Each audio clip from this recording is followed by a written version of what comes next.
And the other theory is, did you ever hear the one about the lizard people? I love that. I absolutely love that. I wish there were lizard people. So think of how crazy the world would be if, like, ooh, that's a little lizardy there. But one of us could be a lizard person. That's right. Because they walk among us, don't you know? They walk among us. Do you think if you were a lizard person, you could really sell it, though? You'd probably slip up, I think. You would slip up. It depends. Like, you would try to take a sip, and your tongue would just hit the whiskey. Hey, welcome to Sipper Social Club. I'm Jeremy. This is Whisky in the 6. I'm Rob. Welcome to the Whiskey Rant podcast. It's a little crusty. It's frustrating. And it's going to be a little bit of a rant. I don't understand it. I don't know why. Some sort of injustice. Anyway, end rant. Hello, and welcome back to the Whiskey Rant podcast. I'm Jeremy. I'm Rob. And tonight we are reviewing and talking about a couple more Compass boxes. This time the Flaming Heart. We had a sample of the newest Flaming Heart. Yeah. But we consumed it in a video that didn't audio sync. That's right. That's right. But we do have in front of us right now the 2015 and the 2018 That's right. expressions. That's right. So when we're talking Flaming Heart, what are we talking about? We're talking about a mix of old and young whiskey, but very little young whiskey. Tend to be in their medium to high peat range. Yeah. Right? This one is 12,060 bottles, bottled in 2015. Has 30-year-old Kalila. What percentage? So it's 27% 30-year-old Kalila. 20-year-old from an ex-bourbon cask. Yeah, 24% 20-year-old Clynelish. So over 50% already. And then it has almost 40% of 14-year-old Kalila. Okay. And then about 10% of a 7-year-old marriage of Highland malts and new French oak, and then like some weird hybrid barrel with French oak heads attached to it. Interesting. So yeah, another interesting one from John Glazer here. And then the 2018. So it says a whiskey inspired by a rock song.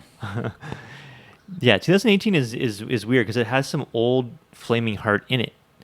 Like it has some of the old Flaming Heart in the new probably Flaming from Heart. the 2015.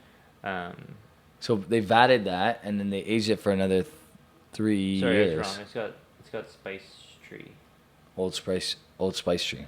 So yeah, so this one has some Old Spice Tree in it as well, cool. along with some Deanston, some more Highland French oak stuff, more Kalila, and Clynelish as well. And we can assume that the Clynelish and Kalila are older because they seem to have a lot of old Clynelish and Kalila. Yeah. So again, we're back to like our previous review was on Tobias and the Angel, which was Clynelish and Kalila. These ones, a big amount of Clynelish and Kalila as well, and we'll talk more about that right after our sponsor. Big thanks to today's sponsor, Lathr. Lathr is a beauty, cosmetic, and personal care company made for men. Yeah, mostly natural ingredients. I've transitioned to using like a natural style deodorant. I don't like the chemicals that come in traditional style deodorants. These ones way better for you, in my opinion. Lathr makes a couple different fragrances. This one's amazing. This one here is incredible. Yeah. And I know a product that I'm wearing is incredible when my wife really likes the smell of it. Especially when I wear this bomb right here, which is, well, they're both good, but the Gaudy. They must have called it the Gaudy because it smells gangster. It's absolutely incredible. It's called a cologne balm, but it's meant for your beard. Yeah, it's like a beard balm. I guess what makes Lathr so good is like the fragrances they put in these things are amazing.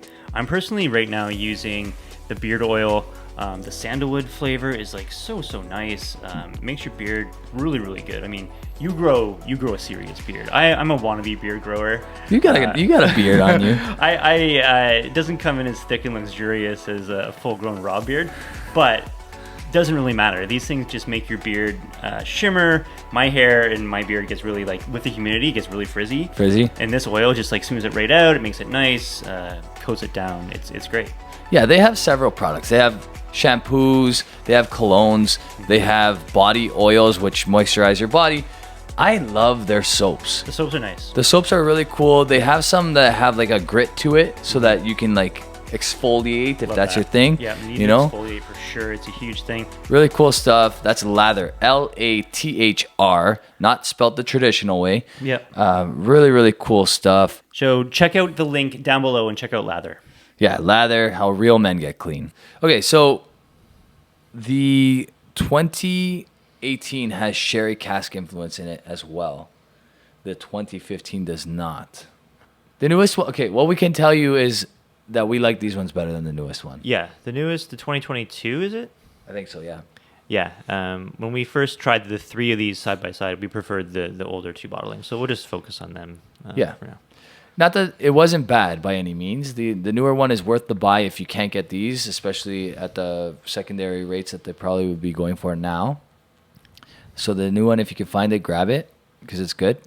But these are really, really, really, Oh, really yeah. good. So the 2015, it's like, it reminds me of Kolila. Like there's a huge Kolila hit. And with Kolila, like you get this like, I don't know, it's like this like Crest toothpaste, wintergreen freshness to it. 48.9%. So a good ABV. I like that ABV. I don't know what it is about Scotch at that ABV. That's kind of like my money zone. 47 to 49. 48% is the best ABV. I think so. Don't you think? I think so. I think it is. Yeah, total like minty toothpaste on the palate Yeah. here. Mm-hmm. Like but like high quality tasty. Right? It's like minty toothpaste. it's like if your toothbrush was like in a fire pit, you Yeah. know, like a nice like smoky, nice wood burning fire, and Yeah. then you just brush your teeth with that right after with like Crest toothpaste. But like nothing overwhelming, not Yeah. like, you know, you're not gonna like get that tongue burn that you get from toothpaste sometimes. Yeah, bottling strength, I mean, unless you're doing cask strength, if you had to pick a range, like if you were starting distillery, you'd be like, all right, let's just bottle everything at 48 100%. or 50. I mean, obviously, like a lot of distilleries are like, we're just gonna do 50. I like 50. I think that's a good choice. I like 48. I think that's a good choice. I'm moving away from wanting my whiskey at cask strength, and the reason is I don't want to add my tap water or distilled water from our crappy bottles that we get in grocery stores here because it's trash. Right. I want them to just do it. Hopefully it's distilled water that they're adding because it's the same stuff that they're distilling with, Yeah. right? And that's it. You know what I mean? I mean, you can order like special limestone water from Kentucky. You can order like legit Highland water from Highland. Sure, or, like, you can Isla water Yeah, from I Isla. just bought some alkaline water to like see if it helps with my acid reflux and that, like kind of what's causing my voice to be so raspy all the time. Because you're Kermit the Frog now. Yeah, pretty much. But yeah, no, it's a lot of money for that kind of water though. Yeah, it's crazy. Like, what am I importing water from Scotland to add to my That's what I whiskey? mean. Like, I mean, if you don't know, got I'm- something special at cask strength, maybe you want to do that. But I implore you to freaking notice the difference between a bottle of water and like an Isla specific water in your whiskey. Yeah, but yeah, I mean, well, if you're honestly, adding, dude, like- I could tell the difference between bottled water and Tap filtered water. Yeah. I could tell the difference immediately. When you're drinking it. But what I'm saying is, like, Yeah. if you're adding, let's say, you're adding it to a whiskey. half a teaspoon worth of water to a whiskey, like an ounce of whiskey, and you're adding like maybe 10 drops of water. Yeah. Are you going to notice the difference between No. a bottle of spring water versus water from Scotland? No, I just don't want to do the work. Yeah. Let's be honest. I don't want to do the work. I don't want to add water to my whiskey. That's partially why I don't do it. Because I don't want to do the work. And I don't want to like check, like I don't want to like add too much and then oh man, that's too much. And then or add too little and like oh I got to add more. Like I don't want to play with it. I want it to be I want them to do the work. Yeah. I want them to say this is the best ABV for this particular bottling. Mm-hmm. And you know, if it changes every single bottle that they release, then why not? Yeah. You know what I mean? Don't go lower than 46. Right. But if this drink's best at 43 because it's not hot at all at 43 and you're getting all the flavor and whatever, or 53. I meant to say 53, not 43. Then I want to have 53. If it drinks best at 48, I want to have 48. I just say 48 as a rule of thumb because it tends to be the ideal, Yeah. right? Yeah, completely second that motion. This 2018 one is glorious. And I think maybe it is that little bit more of Sherry? sherry influence on it. Could be. It's definitely, I want to say more peated. It's weird because like you don't get that raw Klein leash note. Sorry, the raw Kolila note that we Right. got on the first one. Right. That fire cured toothbrush with Crest toothpaste. on Exactly. it. Yeah. So you have to be in the mood for this probably, and I have been always in the mood for this lately. Mm-hmm. This is more balanced, I think. Yeah. Right? Yeah. I think that's the right. Like, I don't know what I like better, and we kind of had this issue the last time we recorded this video, and I don't remember what I scored them, to be honest with you. So this is like doing it all over again, like I never did it before. Yeah. I'm not sure which one I like better because they are very different despite being the same thing. That nose on the older 2015 is really good now. It's Yeah. like this like cinnamon note that I didn't get the first time. I wonder if the 2018 is similar in age. I would assume it probably is. Really nice. There's more bottles. So the 2015, which is would you call it the less attractive bottle, is 12,060 bottles, whereas the 2018 is 15,050 bottles. The label on the 2018 is really cool. Kind of like reminds me of Dante's Inferno a little bit. I mean, Like, we talked about this in our last review. I love the Compass Box bottle designs. the artistry is awesome. Yeah, the artistry Wasn't there is some so good. controversy about the artist for Compass Box? Was there? There's some sort of like racist connotation towards him, What? Oh dear. which I don't know if it's true, if they confirmed or not. So I'm just speculating, and I'm not calling him racist by any means. I remember there being something in the media about it. Oh, like the artist was racist, or like what The they put on the artist that they bottle? use for Compass Box art. I could be completely off about that, but I remember something along those lines. It just So- got a nice lemon note out of the 2015. So I'm just looking up on Scotch whiskey Austrians, like what do these bottles go for? And you're gonna be shocked here. Compass Box Flaming Heart 2018 release sold for £80. That's it, eh? £80. That's what I'm saying. That's a deal, man. There's no secondary market for blends, and it's absurd. Yeah. Because I traded this for a Longro 10 Red, one of the newer Longro 10 Reds, and this blows the Longro 10 Red out of the water. This I traded for a Kilkerran 8-year-old, but the one that's the second batch of the heavily sherried Kilkerrans. Yeah. Still the old style bottle. Yeah. Not the one that made everybody go crazy for sherried Kilkerran 8, but the second batch of that. Yeah. So that was the trade here. Yeah. And like if you're drinking them, you win. But if you're not drinking them and you're going to sell them or whatever you're going to do, then that guy wins, right? Because, Yeah. and I'm sure that's probably why he did it, but I'm trading these things because I want to drink them. For sure.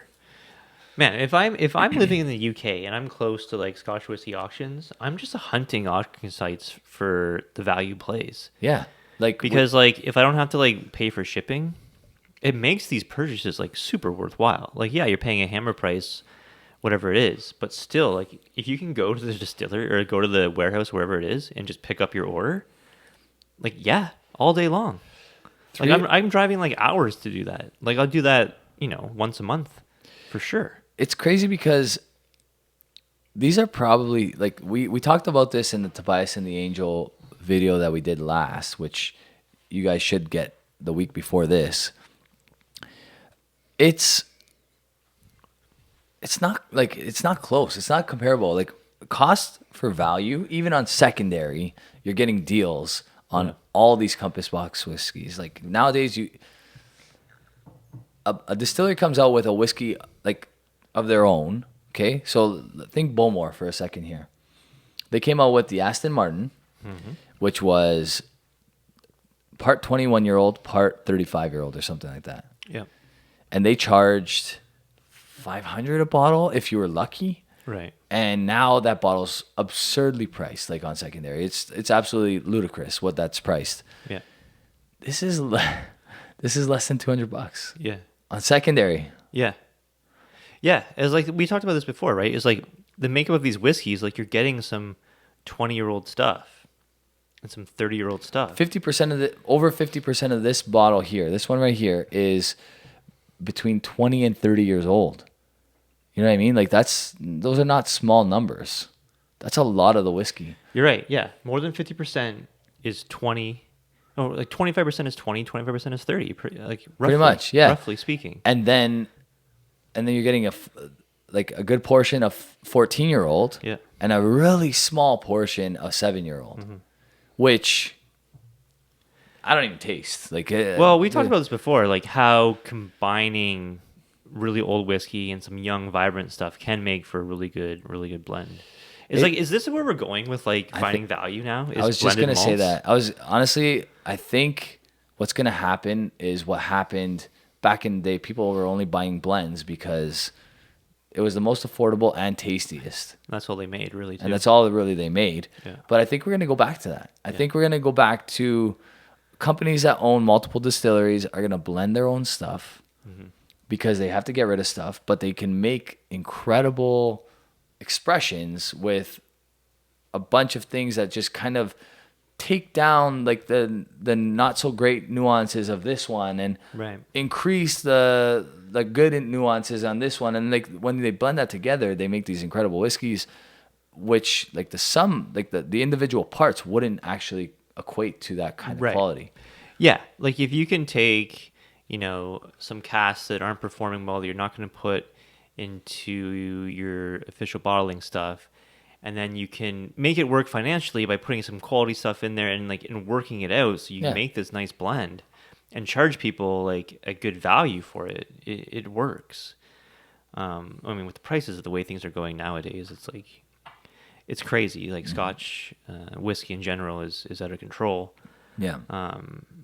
We're always looking for the good value plays. But man, you can get this 2018 Compass Box Flaming Heart at auction for that price all day. I wish we had the wherewithal back when these came out to buy cases of them, because like this is a bottle that beats out 90% of your bar on a regular day. You know what I mean? Like both of them. Yeah. They're both better than majority of what we have, and we've paid good money for the stuff that we have. Yeah. But it's just they're better, Right? And like we're talking 80 British pounds, which is like what, 150 Canadian dollars. So it's like if you want to go to the LCBO and buy an Ardbeg Corey of Reckon, it's $220 or something, right? the Macallan 12-year-old sherry cask is saying, like- $175 Okay, now. well, yeah, let's talk about something like kind of comparable. You want like a peated whiskey, peated Scotch with some age to it. There's nothing, right? And I would take this 2018 over the Compass Box Corey of Reckon, and I can get it for The cheaper. Ardbeg Corey Beck. What did I say? Compass Box Corey of Reckon. Ooh, there's a thing for John Glazer. John. Why don't you recreate Compass Box, recreate Ardbeg Corey of Reckon For a fraction of the price? and with Compass Box, yeah, that'd be interesting. He could probably do it. He could definitely do it. He could do it. This, honestly, it's they're both so good. I mean, they're gone. I just drank them both. Yeah, you demoed those. They are drinkable. It's a really good bottling strength, like we said before. It's 48.9. What's this one? Is it 48.9 as well? They're both, yeah. I Okay. think that's the Flaming Heart ABV. Okay. I'm sure there's some significance. Man, That, but- I was leaning towards this one last time, I remember. And now I'm definitely leaning more towards this one. So I wonder, like, what the age is. Like, I really want to know. If anybody knows, please share it in the comments below about the 2018 Compass Box, what the age differences are and stuff like that. We've shared what's in them, but we don't know necessarily how old that stuff is. Yeah. So if you could share that would be great, because I would love to know in comparison with the 2015, because like we said, 50% of that is 20 years or older, which is crazy. Bring out that McNair's. We've got a couple other blended malts we just kind of put in in the wing to bring out just to talk about them, because this is a cool thing that Glenallachie is doing. Yeah. And Billy Walker. They're probably using Kalila as well. Yeah. Although Billy Walker has a friendship, I think, with Brooke Laddie a little bit. So I wouldn't be surprised if there's Port Charlotte in there. But I think it's Kalila. From what the general consensus is Kalila, Lathr, and Glenallachie, maybe another Highland distillery. Yeah, and we've talked about McNair's before. Really nice blended malt, balled at 46%. This is the peated one. Actually, are they all peated? They all are, right? They all have a bit of peat, I think. Yeah. Oh, the Lumreeks are all peated. Yeah. Lumreeks are all peated. Yeah. Yeah, they're all peated. Yeah. This one here, this Apogi, is from Bimber. It's a blend from Bimber, which is an English distillery, but using single malt Scottish whiskey. So they blended, I don't know what's inside this, but it's a blend of single malt, a blend of malts, I should say, and then bottled by Bimber as Apogi. And then this one here is Cadenheads, which, as everyone knows, is owned by Springbank.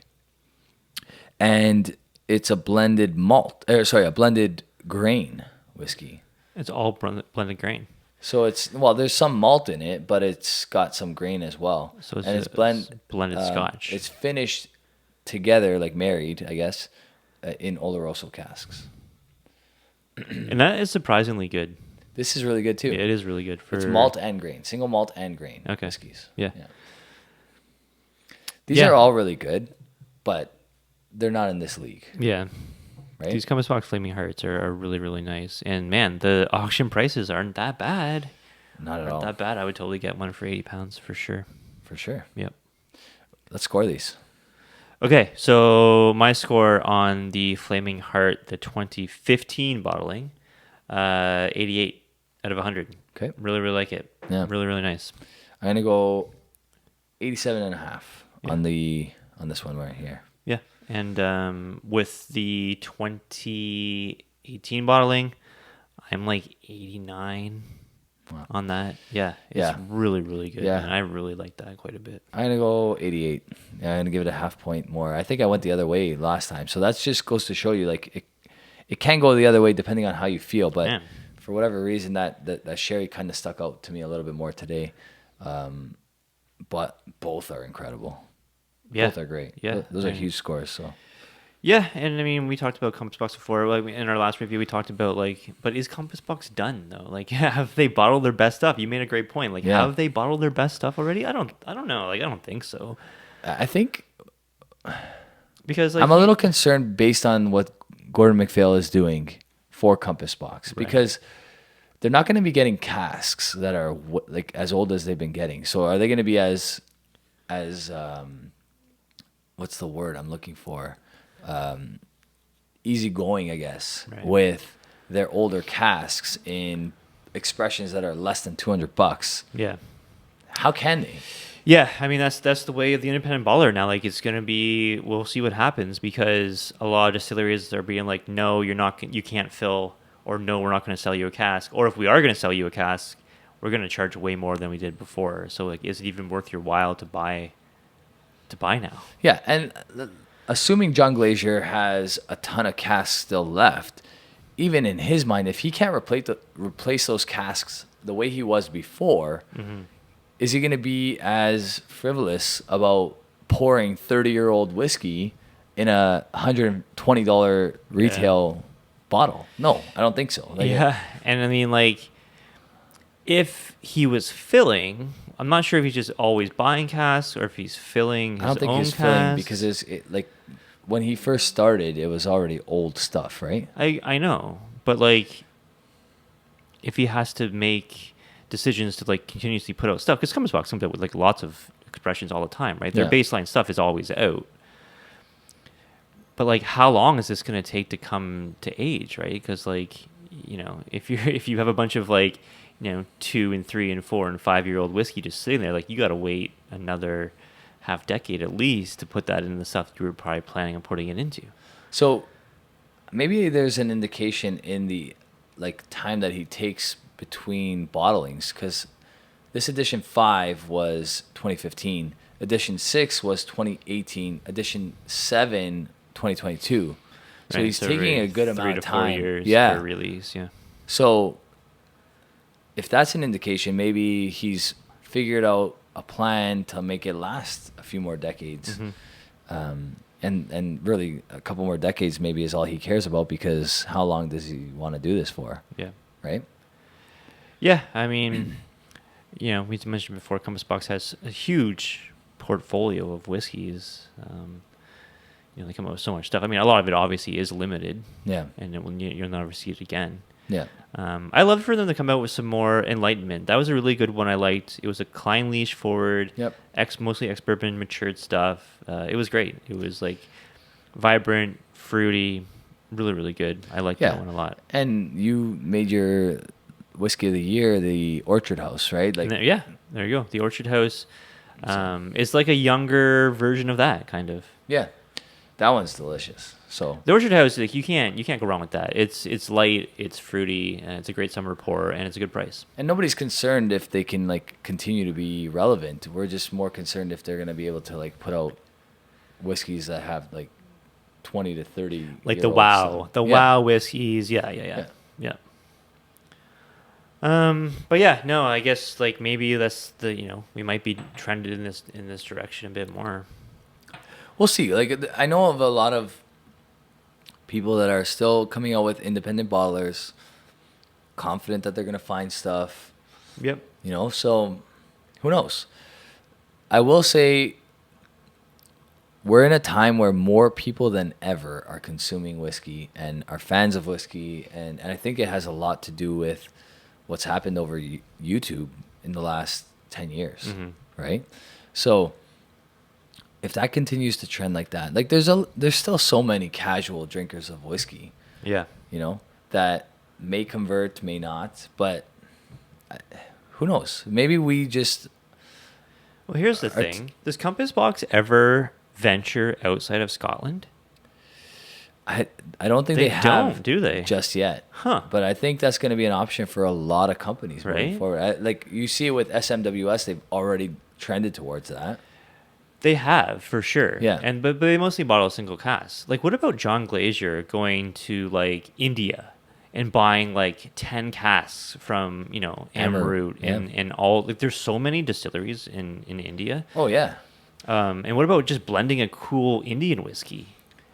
How about like getting some blending an Indian whiskey or doing like a world whiskey, A little of every continent. right? How and about just that? call it the globe, How about that? right? Man, that's a $1 million idea right there. Blend a Right? world whiskey called One the from globe. every. You know what? Who's distilling on Antarctica? Is there anyone up there? I don't know, but we have people in Yukon territories, which is close enough to like a cold tundra. We need every continent represented in a blend. Yeah, It's got to be single malt. I don't mean that Yukon is close to Antarctica. I mean that Yukon is close to like the North Pole, which is like a cold tundra.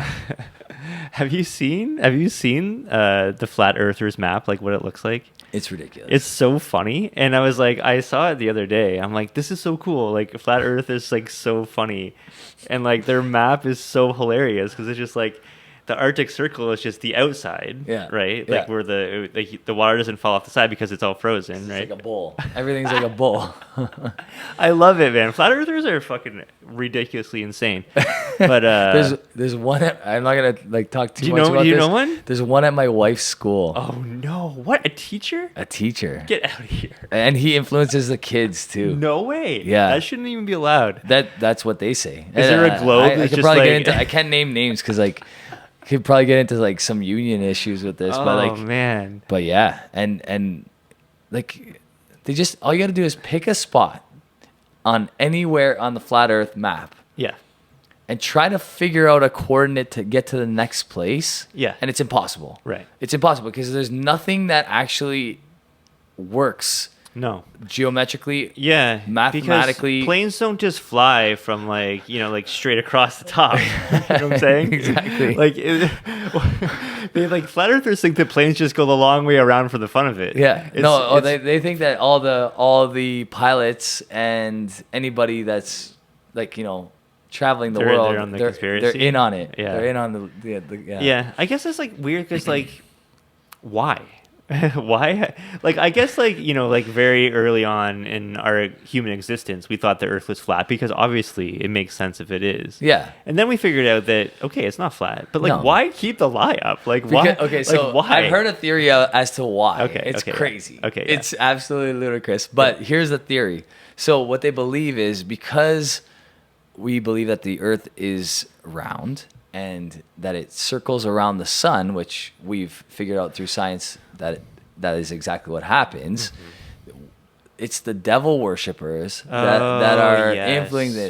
influencing this because the sun is because in the Old is Testament, morning star. Well, in the Old Testament, they thought that they thought that the Earth was the center of the solar system. That's right, right, and that's then, what we are. Of course, God's creation. Why would God not put us in the center? Exactly. That's crazy. Exactly, and the sun was Lucifer morning It always star. comes back to that. Yeah, of course. so that's essentially why they Okay. think. Yeah, So yeah. so flat earthers But- have a strong connection to right. crazy But it radical. doesn't disprove like are people just like giving up on their faith if they think the Earth is round? No, nobody does. I mean, like we've talked about, no Christian in their right mind thinks because the Earth is circular and sphere-like, and that it rotates around the sun, that means that God doesn't exist. Like But nobody. how did they get it wrong in the freaking old Bibles? Well, because they didn't have Ooh, telescopes. they got it wrong. They got it wrong though. They were like, were they drunk when they were listening to God about that part of it, or what? Or did they just make that A part little up? too much water into wine there, bud. I don't honestly like it's crazy. I don't want to get into like religion and politics and all that other stuff, but like it's the motive for why they and the other theory is, did you ever hear the one about the lizard people? I love that. I absolutely love that. I wish there were lizard people. So- think of how crazy the world would be if like, ooh, that's a little lizardy there. But One of us could be a lizard person. That's right. Because they walk among us, don't you know? They walk among us. do you think if you were a lizard person, you could really sell it though? You'd probably slip up. I think you would slip up. It depends. Like you would try to take a sip, and your tongue would just hit the whiskey. so hypothetically, lizard people exist. Yeah. Yeah. And they walk among us, and they've been Yeah. doing it for thousands of years. Yeah. They're better at this than we are. They're better at being human than we are because they've kind of dictated right. what humans do. Are they immortal or more? Like, well, how long do they live? Well, like, what is Forever. Yeah, I mean, Well, who lizards knows? live hundreds of years. So Yeah. I could, Iguanas live like 100 years. don't they? tortoises live hundreds of years. Tortoises live over 100 years old. Yeah. Yeah. This is crazy. What about since we're on this path? Yeah, well, might as well. It's a podcast. What about aliens? What's your thought? Because like Oh. there is people in Congress just being straight up like, oh yeah, there's aliens. Like they're just. I've always believed aliens exist. I've always had a hard time believing that they've come here already. Now, you know what's funny is that movie. You know that movie 65 Million or 65? I seen think it. it's called. No. The premise is that humans from another planet crash land here. Okay. I had an idea for a book like a decade ago when I wrote my first book, and it was about humans crash landing on the hostile planet, which happens to be Earth during the prehistoric days, where like Yeah. so it literally was the exact same concept Right. made into a movie years later. I wonder what came first, that idea. I wonder if my idea came first for Hostile Planet or 65 Yeah. came first. I just think it's weird because like, why would aliens just fly their ships around and hope that like no one like notices them Yeah. for like what 100 years? So Like just fly around like, oh, we're just gonna play a little game with you and hopefully you don't see our ships. Like, and it's like the only people that do see them are like people named like Jim Bob that live in like freaking Arkansas.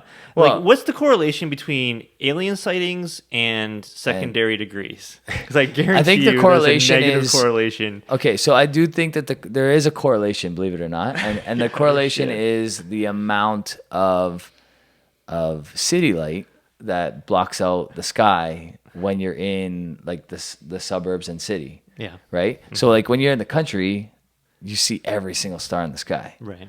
Okay. So you also see every single spaceship. That's one correlation. Now, yeah. whether it's true or not, I don't. Obviously, there's whatever. But there is a theory that is plausible that whenever humans were tampering with nuclear bombs and stuff like that, mm-hmm. that because of that energy, it opened up like quick wormholes and stuff like that. That like. Oh, I love this theory. So it's crazy because what they don't think they're aliens. They think that they're actually like alternate universe humans or whatever that are passing through these fields that are open. Yeah. Which is nuts. That is cool. It's I love that. Cool. I want there to be aliens. I think there are aliens. I don't know if they've ever been here. I want the Earth to be flat. I think it's just like way more interesting. I'm like bored with like drinking whiskey. I want like crazy shit to happen. I want all this stuff to be true. I want it all to be true. I do believe that aliens exist. I mean, to think that we're the only like living thing in the entire universe. Well, that we know is not true. Living thing for sure. We know that there's like amoebas and stuff like that on like intelligent life. Yeah. Sure. Okay, so intelligent life. Yeah. There are billions of stars. Yeah. Every single star in the universe has a set of planets, and like I think 30-something% of them have a planet in the habitable zone, like the Goldilocks zone of that star. Right. So to think that we're the only ones out there is absurd. I hope that future humans, when we're super technology, like when we can travel to different planets, I hope that we just like take our high-speed spacecraft and just zoom it around the dumbest people on that planet and see if they notice us for like 65 years. That's a fun little game. For sure. That's like little game. Like, ooh, they might have saw me there. Can you imagine a planet? There's a planet out there that has like such incredibly like high technology that they're like punk teenagers just take take the ship out for a spin and go to that fucking Zorb took the spaceship and like got seen by like 3 humans tonight. That's God such damn inferior planet like Earth that's just like they just like screw around with us and we're like, oh my god, this is insane, and they're just dying of laughter. And they get grounded for like... I hope that we do that. We never make contact. We just play a little game with like some other species that are so stupid. Be like, haha, you didn't see us. You ever see the newer Star Wars with Chris Pine? Like the reboot of Star Trek. Star Trek. Those were good movies. Actually. Those are really good movies. Yeah, they're good. So there's that one where they start on that like planet that has indigenous like level like I don't know, pre-technology species on the planet. Oh. And Spock is like, don't show them like any sign of us because, and then Captain Kirk just like blazes away with the ship and then they change like their whole religion and faith and belief. That's kind of where we're at. Man, we're still there. It could happen so easily. We're still there. That was a tangent. Let us know in the comments down below. Flat Earth, lizard people, aliens. What's your thoughts? Also, what the contents are. No, who cares about Compass Box? We don't care about the whiskey anymore, okay? This is a new podcast now. Anybody want the Whiskey Rant podcast to turn Joe Rogan and talk about aliens and mushrooms and all that kind of stuff? Because we're thinking about it. We've thought about it. We've flirted with the idea of talking about that kind of stuff. So let us know. Comment down below. Yeah. Yeah, I mean, what a more interesting world we would live in if that stuff was true. I hope it is. I hope there's lizard people. I don't know if I hope there's lizard people, but I definitely hope that there's aliens. I want there to be vampires and goblins and witches. I want all that stuff to be a thing. That would be badass. And if they all exist, then the likelihood is that they're not as bad as the media makes them out to be. Yeah, I mean, get me more scared about going downtown Toronto at night. Did you watch that vampire movie with Nick Cage? Yeah, I turned it on. Renfield? I fell asleep through it, but it was. I watched the first 5 minutes. I'm like, oh god, because I do like that genre. I do like horror genre and horror like spoof. Yeah, I mean, There's been some good horror spoofs in the Yeah. past. Yeah. But this one is not one of them. You know what? It made me laugh a few times. Yeah. I laughed a bunch of times, but not good. That's going to do it for us. Thanks so much for watching, if you've watched this far. Yes, sir. And Appreciate it, guys. Yeah, and we'll catch you next time. Thanks so much, guys. Cheers. Cheers.